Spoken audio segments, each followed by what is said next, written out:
You are now listening to Talk Your Jits podcast.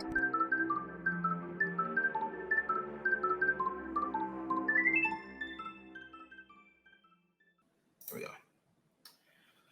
Welcome back to the Talk Your Jits podcast. This podcast is, as the name implies, all about jiu-jitsu. I'm your host, Lamar Smith, and today's guest is a first-degree black belt who owns Team Kalista Martial Arts, located in Hinesville, Georgia. Ladies and gentlemen, Kaelum Kalista. Yes, sir. Thank you. What's What's going on, sir? living the life, living the dream. I know, right? Get to sit down and talk about jiu-jitsu. It's exactly it. That's All what right, I man. always tell my students, jiu-jitsu is about, it's about 20, 30% jiu-jitsu and about 70, 80% talking shit. Yeah, so true. But first and foremost, man, I would like to extend my thanks and appreciate the time, you taking out the time and do an episode with me today. Greatly appreciate it. Yes, sir. It's an honor. Thank you. Yeah, man. So without further ado, man, let's give the people what they want. If you want to formally introduce yourself again, by all means, and let's hear about your jiu-jitsu journey. Okay. Like you said, I'm a first degree black belt. I'm under GF team, under Abraham Marte. I was the first American to receive my black belt in the Dominican Republic. I had an academy there for about 10 years. And that's it. Basically, just I've competed a lot. Pan American champion, world's medalist, multiple time American national, 4-time champion. A lot of accolades. My biggest accolade, though, is definitely opening this gym in Hinesville. It's which is a military town. We're right here at Fort Stewart, so I work a lot with the soldiers here. Police department, I just become post-certified, so we're training police officers here, doing a lot of good things. Man, sounds like it. So it shows that you've been doing this for a very, very long time. So, but how did you? Almost 18 years. Wow, damn, 18 years. Wow. So, how'd you get started? How did jiu-jitsu find you? I always hate this answer because it's the cliche same answer that everybody from my generation gave. UFC 1, Royce Gracie. Yep. Seeing this little 165-pound guy going in there and killing all these big monsters. I just said to myself, I've got to do that. I've got to learn what that is. At that time, I had done Taekwondo for 10 years. I had boxed, which, man, when I saw that, I thought to myself, all these years have just been a waste, because it's just the last true David and Goliath martial arts. Yeah. I never think about it like that, but yeah, so true. But it's, yeah, I mean, you look at take boxing, take karate, take anything, like that. A guy that's bigger and stronger always has a huge advantage. But, jiu-jitsu, it's leverage. It's, the size really doesn't matter as much. You can I'll give my son, for example, he's 135 pounds and he wins absolute tournaments all the time against 220, 230 plus pound guys. Ooh, beast. But yeah, I think it's so crazy to me, like how, it's always talked about how, well, I don't think it's talked about enough really, but if you do jiu-jitsu, you kind of know, but how big of an impact that was, seeing that match. Like you said, you got this really small guy and you going against, multiple black belts and different sizes. You had sumo wrestlers, you had boxers, you had street fighters, you had brawlers, so many different aspects. And you see this skinny guy walk in on the mats with pajamas on. And they're like, yeah, what the hell? Like, what is this kid about to do, right? But yeah, it was shocked funny the world. even how the boxer. Yeah, it was funny. Like I said, how the boxer, he even wore one boxing glove because he said he thought he was going to hurt his hand from boxing hoist so much, jab and hoist so much in the face. Mm-hmm. But that's so crazy, man. How that all started. Because Yeah, like I said, like it was one of those things where no one knew what this was about. No one knew what jiu-jitsu was or even meant. And then, like you said, we get this little guy came in, just shocked the world. And next thing you know, like I said, everyone was like, okay, we got to find out what this sport is. Like, we had to find out what this martial art Yeah. is. Like, there's no way, a guy that small should be able to handle himself so well against someone twice his size. Yeah, definitely. It was unheard of. We never seen it before in any other sport. They all had the weight categories and everything. So it definitely was revolutionary. You got to give the Gracies credit for that, because without them coming here and, Hoist putting on that show like that, I don't think jiu-jitsu would be what it is for sure in the States like it is now. Oh, not at all. Not at all. Not at all. And it's good to see that it's still, obviously, as you see, it's still thriving, with jiu-jitsu, but it's like it's exploded into something I don't think a lot of people would have ever thought that, where jiu-jitsu would have been, where jiu-jitsu is heading now. Oh, So, absolutely. I mean, even me, like I say, going back 17, 18 years like this, man, for us to learn, like, so I was around Georgia, South Georgia, and there was a black belt that was about an hour and a half from me. So I would have to drive an hour and a half there, an hour and a half back. And I did that about 3 times a week. And then the other 4 days of the week, I would drive another hour and a half to go train with a purple belt. And you just didn't get that access like you have now. I mean, now almost in every state or every city within an hour drive, there's black belts. There's high quality training on YouTube. I didn't have access to YouTube, man. If we wanted to watch an instructional, we'd all chip in on buying a VHS. We'd all sit in the gym, watch it, see a technique, have to pause it, rewind it, look in magazines and stuff. So it's a really good time and place to be a jiu-jitsu student, because you have just so much access now. It's unbelievable. so unbelievable. So unbelievable.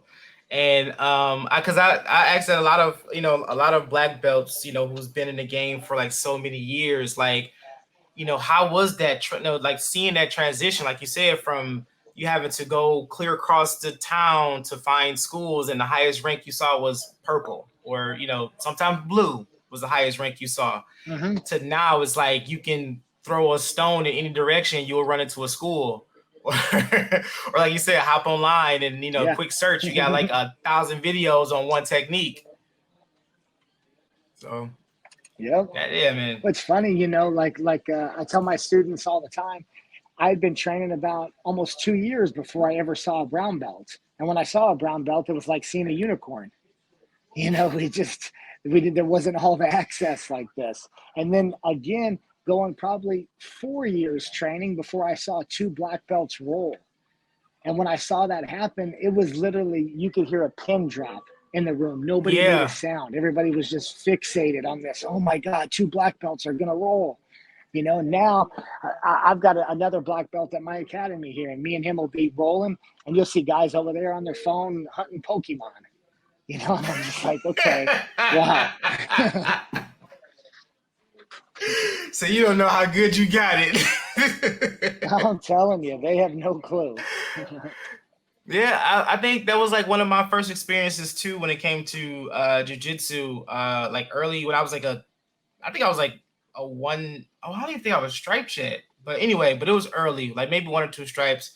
One of my training partners competed in the Ohio Buckeye, and Okay. it's the gym is packed. It's just loud, and when it got to the black belts, the room was like hush. Like everybody was focused on this match. And I'm, like I said, new to the game. I'm just sitting here looking like, is this boring to people? Like, is it like no one's reacting to anything? But I just ironically was going through my camera and I went back and watched the fight because I recorded it. And I'm looking like, oh man, this was such a good ass match. But Right? I didn't know back then, if I knew what I did, I know now. Back then I'd have been like drooling over that fight. But I was like, Yeah. all right, what's going on here? Definitely. definitely a good time and age. That's for sure. Oh yeah. Oh yeah. They like I said, like we said, if there was not many high ranking people, because even now, like I was talking to my instructor, because I did my very first seminar a couple weeks ago. And went to the Nice. school, went to that school, awesome guys. And I was, telling my instructor about it. And he was like, you have to think, when people meet upper belts, a lot of people don't get a chance to roll with black belts. Don't even get to train with black Yeah. belts a lot. And I'm like, that's crazy. Because even for me, I've met I met a core belt, I met a red belt, but how many people can actually say that? Like, yeah, I've Yeah, actually not trained many. with There's a not many black. left. Yeah, our grandmaster, Francisco Mansour, and then we have our his student, which is our master Joe Moera. I talk to him a lot on on social media, but yeah, you don't have too many access to like high ranking people like that to learn from. Yeah. So definitely Yeah, it's take those amazing. opportunities to soak them in, soak all that in. So Yeah, like I so say, is it's this? go ahead. No, I'm go ahead, sorry. go ahead. No, you're good. Go ahead. Oh, I was just saying, it's like it's amazing. I'll talk to my students all the time about how fortunate that they have it. Like we were talking. So I trained in South Georgia for 3 to 4 years of my jiu-jitsu like beginning, but then I moved to Chicago, and that's where I really started getting to train around upper belts. And it's just like I say, even asking a question when I was coming up to a black belt, you Mhm. got almost scolded for asking a question, and or they'd answer you with, oh, just hit me up after class and we can do a private. You know, Right. uh, it's it's so different now. I mean, you can go on a forum, and you can ask a black belt. You can message. You have so much access to these guys, man, and it's such a beautiful martial art for that. I mean, when I was in the Dominican there, I had at one point I had Rodolfo Vieja staying at my house. I had Cyborg, Gutenberg Pieja, just top level guys that are some of the best guys in the game, and you have access to these people. If you play basketball, you're not going to get to play basketball with Michael Jordan unless you're just one of the elite few in the world. But you can go, you can be at a competition and you can talk to these guys. You can access these guys. All of them have websites with instructionals. You can get that high level training from these people. So it's a great time and place to be a jiu-jitsu instructor. I'm a jiu-jitsu practitioner. Yeah, man. Yeah, because even myself, I'll scroll through Instagram for hours and hours looking at videos of competitions and techniques and stuff, and I'm just still in shock and awe. Like, man, where was this like 2 years ago? Right? Yeah. Because everything just seemed like it just sprouted, it just spread like wildfire. Like you knew about some people, and then it's like, oh, here comes Danaher and his group, and then it's like, bam, 10 planets sprouted out of nowhere. Then obviously the Gracies were still opening up schools, and then now you got all these high ranking level people just sprouting out of nowhere, and it's like, Yeah. what the hell, True. So It's with it's wild. So is this wasn't your first, this for your first school to open that you opened. So how was that for you? Finding a building, finding a location. Like, what was your process of trying to open your first school? So I tell people this all the time. I never really wanted to have my own academy. I was kind of forced into it. So Okay. I moved to the Dominican Republic as a purple belt, and as I'm there was just nothing. Like my professor had a school, which he's a multiple time world champion. He's won worlds at every belt. Um, he had an academy there in the Dominican Republic, but it was about 4 hours away. And when I say 4 hours away, I'm talking like through sugarcane fields and roads you just don't want to travel. Oh So it God. was really hard to make that trip. And so uh, I had just brought some mats over from the States, and my son and I would train on those mats, when we had time. But then just out of the blue, a guy from Spain opened a Muay Thai academy. And man, as soon as they started breaking ground, I run over there and I'm like, look, I'll teach jiu-jitsu for free. I just need people to train with, blah, blah, blah. So we ended up working out a deal where I started teaching at his academy, and it just kind of flourished and grew. It got to the point where I opened 3 more academies there in the Dominican, and we grew a really good team there, really good competition team. And I was bringing a lot of people from Brazil over there, has an exchange program for them to get those stamps on their visa before going to the States. So I had a good partnership with a school there in Brazil to do that. And it was just flourishing good. But then, like typical story, COVID came, and, COVID in a country like the Dominican Republic was not something very functional, man. I mean, it was tough. You'd go to jail for not social distancing. They'd come by with these high-powered trucks with these like high-power water hoses and spray you if you're not social distancing, just like knocking people halfway across the block. So I ended up having to get out of there, and I came here to back home to Hinesville area. And again, same process. I started kind of training around here in different gyms. And then it's like, as I would gym hop, one person would follow me. Next thing you know, 3 people would follow me, 5 people. Now it's getting to where I'm like going to all these different gyms with like a dozen people coming with me. So I was like, all right, I'm just going to open a little spot. And just so I got people to train with, and it grew. We've won Best Martial Arts Academy in the state of Georgia in 2021 and 2022, and we're on track to win again in 2023. Oh, that's amazing, man. So it's been very good. It's a really good area. Like I say, it's a lot of soldiers, so we work a lot extensively with that, with the combatives program here and training them. It's been really good, very, very enjoying, very rewarding. Yeah, and to think you didn't want to do it. Yeah, exactly. Well, that's the thing is I was still so focused on my competition career. I still am very focused on my competition career. But one thing I've noticed, and I'm trying to teach my son this, is in teaching, you learn yourself.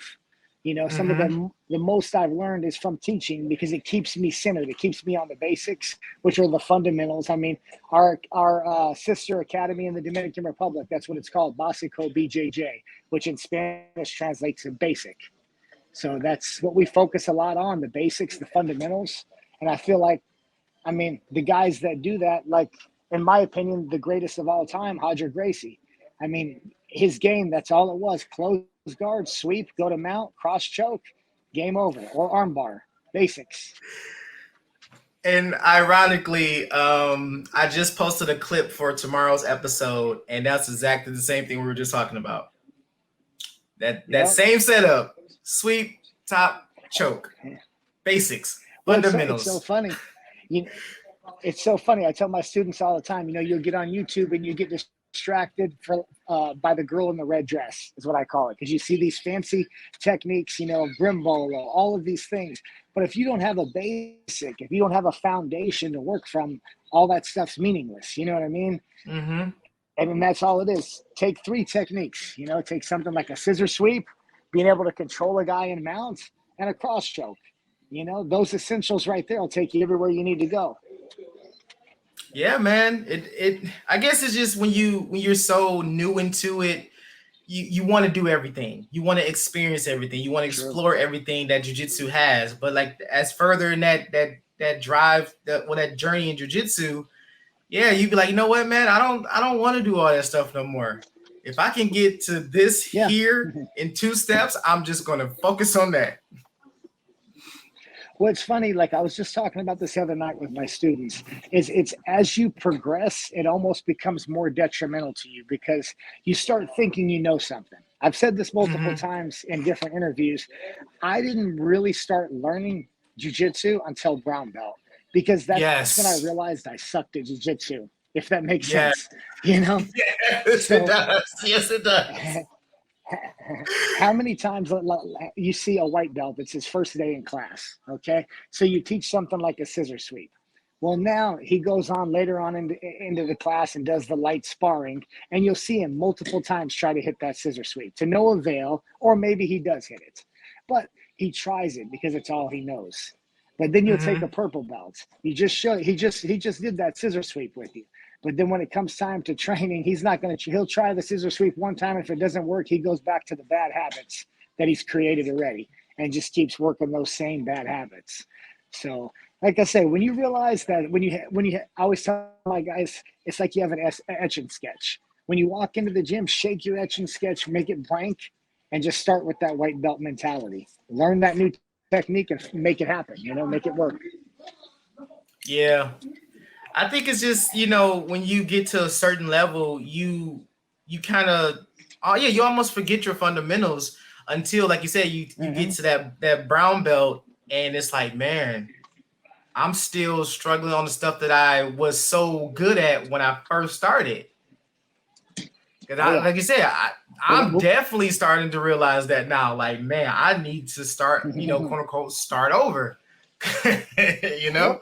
Well, I'll tell you a funny story. So I respect my instructor so much because I've always said this: is he's one of those kind of people that will tell you the truth, whether you want to hear it or not. Now, listen, it's probably going to hurt your feelings, but it's the truth, right?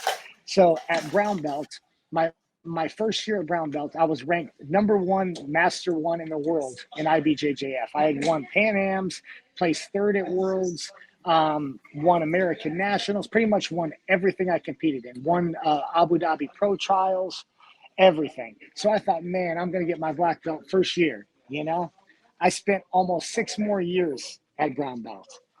And at brown belt, that's when, like I say, I learned all of those all those things that I had won. I still didn't know shit. I went to my professor's academy, and he was doing shrimping drills down the mat.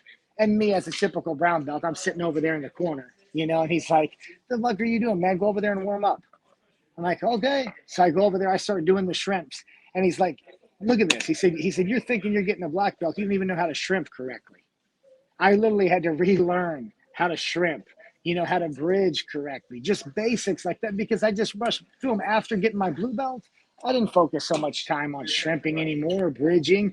And now that being a black belt for going on 6 years right now, and I think to myself, that's, if I could take one technique with me, for the rest of my life, it's a shrimp. Any bad position you're in, ever, you shrimp. You know what I mean? It's the single most important technique in jiu-jitsu. And we forget about it. We forget how many times, I'm sure you're guilty of it too. When it's warm up time, and everybody's over there shrimping, you're thinking to yourself, God, why am I doing this? This is so stupid. Let's just go ahead and start learning the technique. I get that sometimes, but honestly, I don't mind doing warm ups. I love just good. being able to rep, because I teach our kids class too, so I'm trying to get into the habit of not just teaching them, but actually get down there working with them. If they're doing snakes, I'm doing snakes. Well, you call them shrimps, but we call them snakes. Whatever, potato. Yeah. But yeah, if they're down there doing them, I try to get down there and do them. If they're learning a certain technique, I'm down there learning and teaching them as well. So, but yeah, I get it, man. It's like. You thinking as an upper belt, like, man, I've done these snakes or shrimps millions of times. I've done this millions of times. I don't need to do this no more. And then you're wondering why am I getting smoked by lower ranks? Because they're focusing on the basics. Why are you trying to do all this flashy shit? Yeah, that's the truth. Man, relearning that brown belt. That is the title of this one here. Relearning that brown belt. But yeah, but it's important, like you said. That seems like the belt that everybody's has their big learning, curve.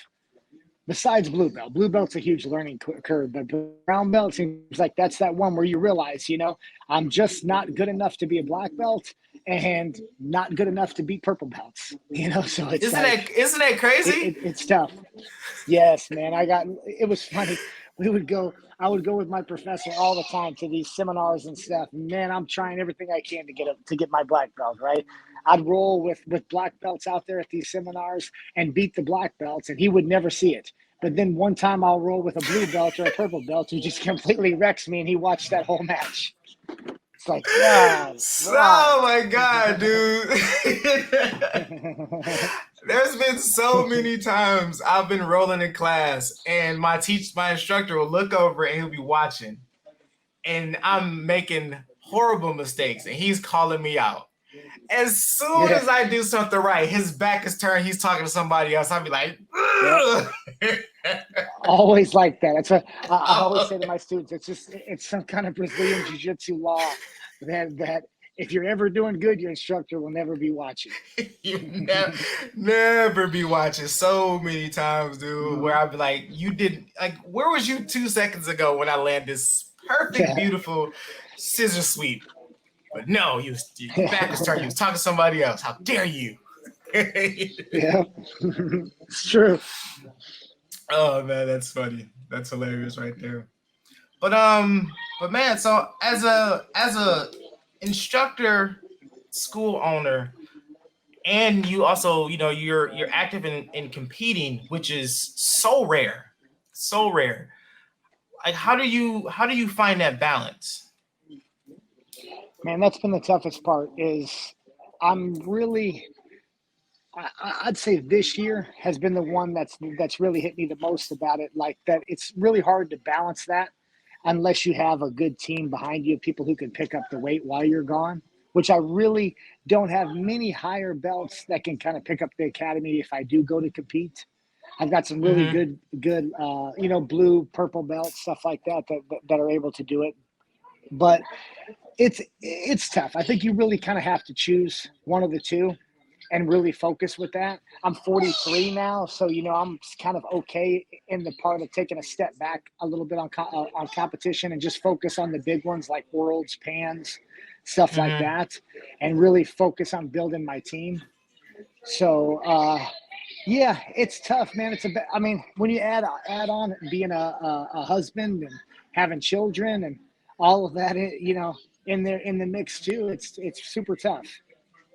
Yeah, man, because just being a assistant instructor and trying to find time to really focus on myself, in order to compete the way I want to, is just brutal. Because if I have to teach class, I'm like, dang, I want to teach, I want to be able to walk around and help people, but it's like I need to work this stuff myself. I need time to rep this stuff myself, and I really, typically don't get that rep time like that. So when you saying all that, I'm like, dude, how are you doing this? That's bananas. I'll tell you one thing I do a lot is as I'm teaching the technique, I really break it down into the fine details, and that really gives me that rep. Like I've been very fortunate in that I'm not a person that I have to rep a technique 20, 30, 40 times to get it. If I just break it down into the simplest of movements and show it, and then when it comes time that we'll start doing maybe our active sparring, I will.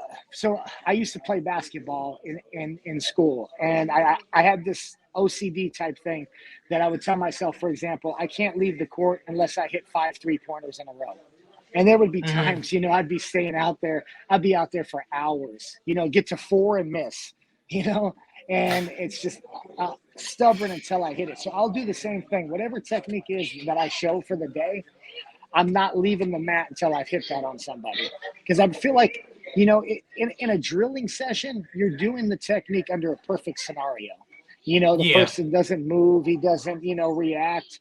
But if you hit it in a live sparring action, especially when the guy knows the technique because he just worked on it today with you, then it truly becomes yours. You find a way to actually make it happen. So I don't care if I've got to, I'll start off rolling with the black belts, you know what I mean, and trying to hit it.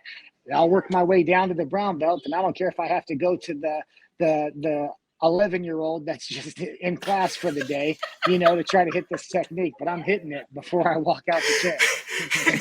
Say, you come here. Like, this is first class. I don't care. Yes, Come on, yeah. let's roll. Yeah, get over here. Yeah, and that's so vital, man. Because we try to get our students to do that too, where we'll go over one, 2 or 3 techniques a class and be like, hey, when it's time to roll, rep this stuff, use what you just learned, because like you said, it pushes you, because you and your training partner literally just learned this technique. So obviously you know what's coming, and obviously you know what you're trying to get. So if you can, like you said, if you can land that move on, on somebody, then you're good. You got a better understanding. And so, but they don't want to take that. They don't want to take that time, man. We'd be like, hey, you guys got 15, 20 minutes. If you want to rep or roll or whatever, you got it. And you just see people just walk off the mat. So it was like, all right. Then they come next class. How do you guys do at your academy? Mm-hmm. Do you guys do a lot of rolling there after class, or is it mostly technique? Honestly, it kind of depends on the day. We kind of step back from showing a lot of techniques, because we got just basically a busload of new white belts. So our school is small. So I think the most people we have is 12 to 13 people. So we get maybe 8 on a good day. So I'm so used to it being my instructor, who was a black belt, me and my other training partner was a brown belt, and a purple belt and 2 blue belts. That's what we were used to for a while. So it was a lot of, techniques that we were doing, because obviously everyone was upper belt. So they understood. So now we got 5 or 6 new white belts now. And we're just, continuing on how we were going. And then we're noticing they're stagnant in a lot of things. And we were like, wait, okay. Yeah. We see it now. We see what's going on. We see that we're not used to having so many white belts now. So let's slow it down. Let's take it back to 2 or 3 techniques, and a lot of repping, a lot of drills. And, so that we're able to get back where we can just do techniques and roll all day. Sure. Makes you think about what a blessing it was when it was just you and the small group of guys like that. Mm-hmm. Yeah. My professor used to say to me all the time, he'd say, this was back when I was in the Dominican, he said, the worst thing that can ever happen to you, Kaelum, is to get 100 students. And I think to myself, why? I'd be making money, that'd be good. But then hearing me having 100 plus students now, I'm spread so thin. It's so hard. It really is. Yeah.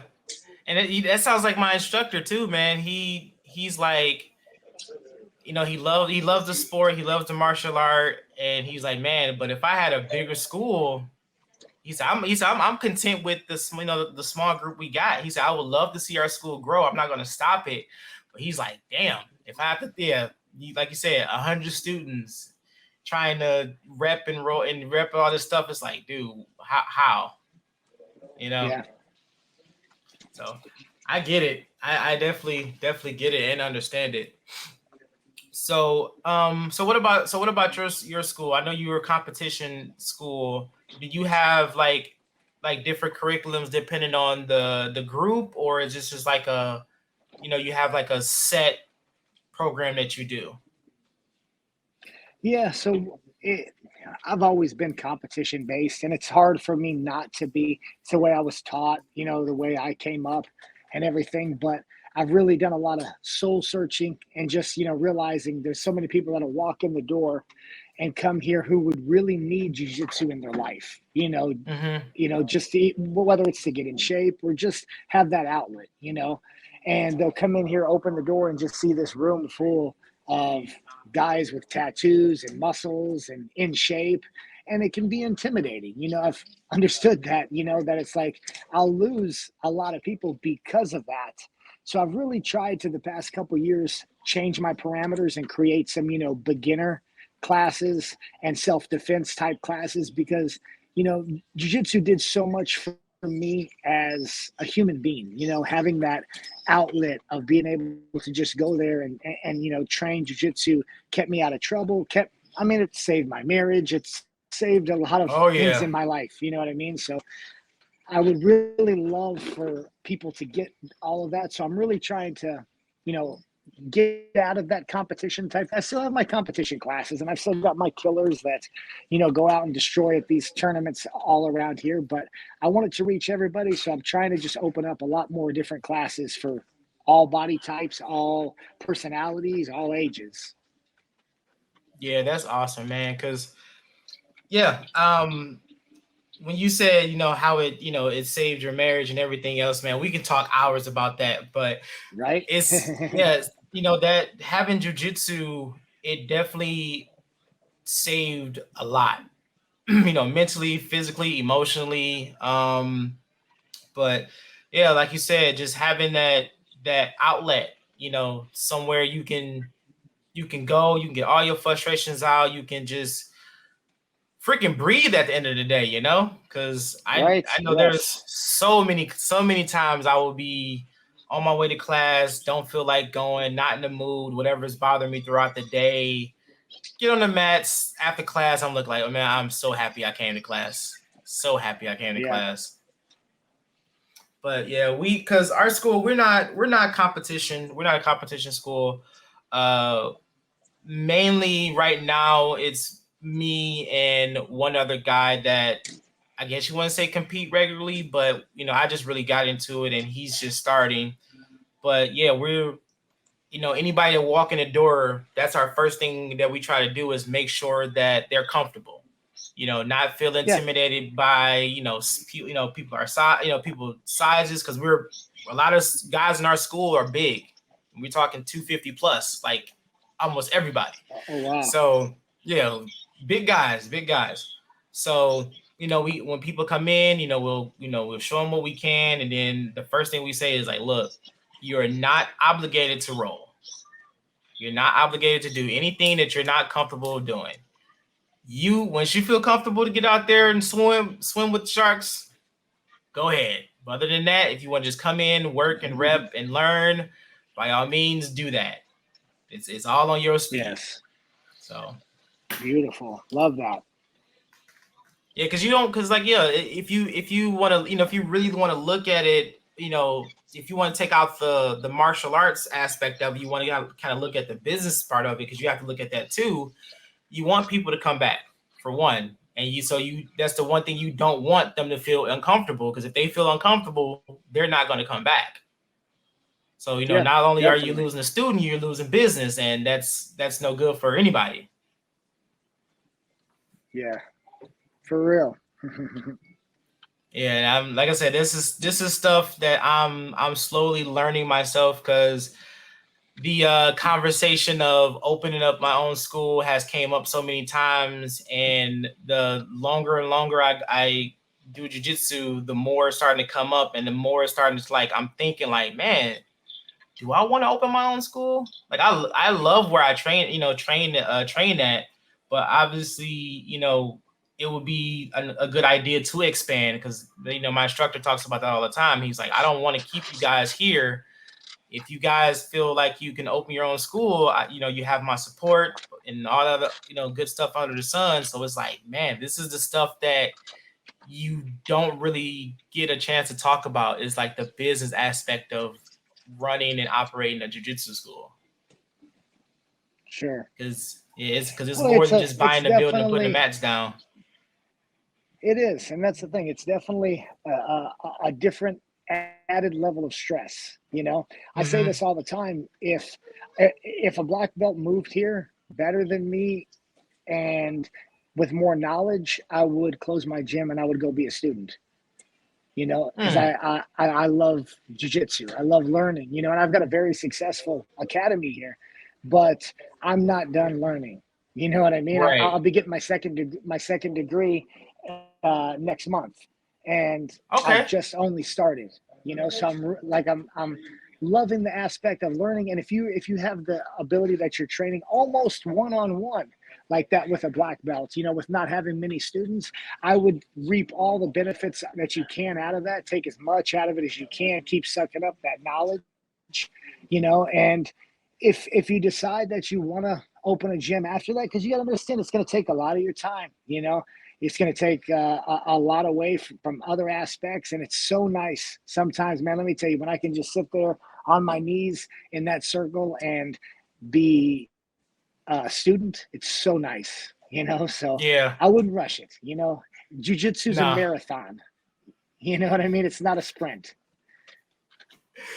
Oh yeah. Like I say, it's no rush. I love the school that I'm at. It's just like I said, it's just one of those passing thoughts that people that ask me like, oh, you still doing jiu-jitsu? Like, yeah. What rank are you? Oh, I'm a brown belt. Oh man, that's you gonna open your own school? I don't know. Man, you should. I want to, but like you said, I love learning. I love learning as much as I can. And because, piggyback on what you're saying about, those, I guess you want to say those one-on-ones with the black belt. I was fortunate enough, like half through blue and maybe like all of purple belt. We had morning classes. Every Wednesday, Friday morning, 6:30, like 6:30 to like 7:45 or something like that. Or no, 7:45, 6:45 to 7:30. And it would be only me and my instructor there. Oh, so man, it's like, there you go. That's worth its weight in gold right there. Right. So he would be like, all right, since no one else showed up, we can break down what was, last night class. And we would do that for an hour. So yeah, man, I definitely forever a student of the game, no matter what rank I am. If I have the chance to learn from anybody, it don't even have to be a black belt. If I have the chance to learn from anybody, I'm going to be there like that new freshly minted white belt every time. Yeah, that's the best attitude to have right there. That'll make you progress so much further than everybody with just that attitude there. Yep. And we do that. I do that to this day. Like if we have a small class, if I have, just one or two white belts just show up for the whole entire day, I'm like, all right, this is y'all class. What y'all want to work on? What y'all want to focus on? No one else, like whoever shows up after this is going to have to, just play catch up. This is your class. So yeah, man, love being a student of the art for sure.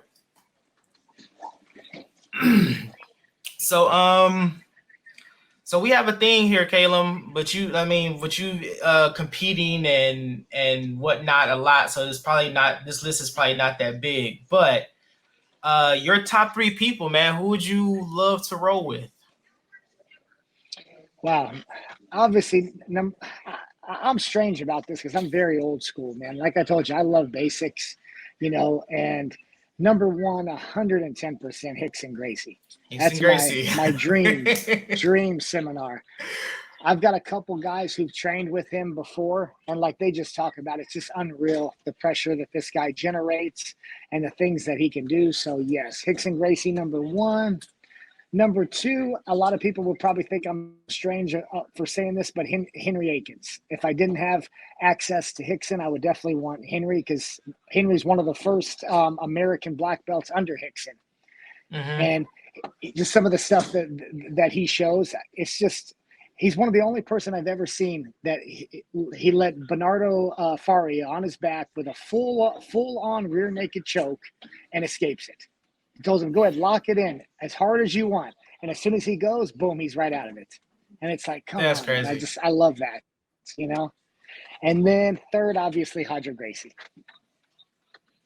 I've gotten, I've been very fortunate in the sense because I used to always say Bruno Malfacini because I really wanted to feel how a small guy like that, I'm around 205. And I thought, Bruno's around 135 or less. And I thought, well, surely I could muscle a guy like that. Or, his technique would be so ridiculous. So I got to train with him down in Orlando. And starting into the match, man, we slap bumped. And boom, he swept me right away. Got on top, passed my guard. I tried to turtle. He ended up on my back. And as he's locking the rear naked choke in, I'm thinking to myself, this is the greatest sport in the world. I'm about to be put to sleep by Bruno Malfacini. You know what I mean? Such an honor. Yes. So, like I said, Such a that just honor. showed me the technique, man. My muscle, my strength, my size, it meant nothing. It was futile. I could do nothing with this 130-pound human.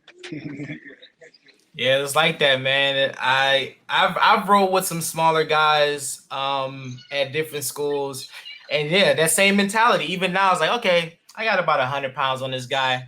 I ain't worried, and I'm like, that's one of the toughest roles I have is with sometimes Right? with the smaller guys, because it's like, okay, there's no way you should not be. Yep. I should not be able to move you, but as it showed you, man, good technique beats strength any day. Absolutely. But yeah, man, if you got any questions for me, man, fire away. If you got anything that you got going on in the future for you, your students, your school, plug it, man. The floor is all yours. I appreciate it. No, just I've got a few sponsors: Bighorn Athletics, Gold, BJJ, Origin, BJJ. They if you haven't tried their kimonos or their pants, it's ridiculous. I mean, expensive, but like I say, it's like wearing a suit. It's like having a suit custom fit to you. I'll even wear my Origin gi pants out sometimes as regular pants. That's how good they fit.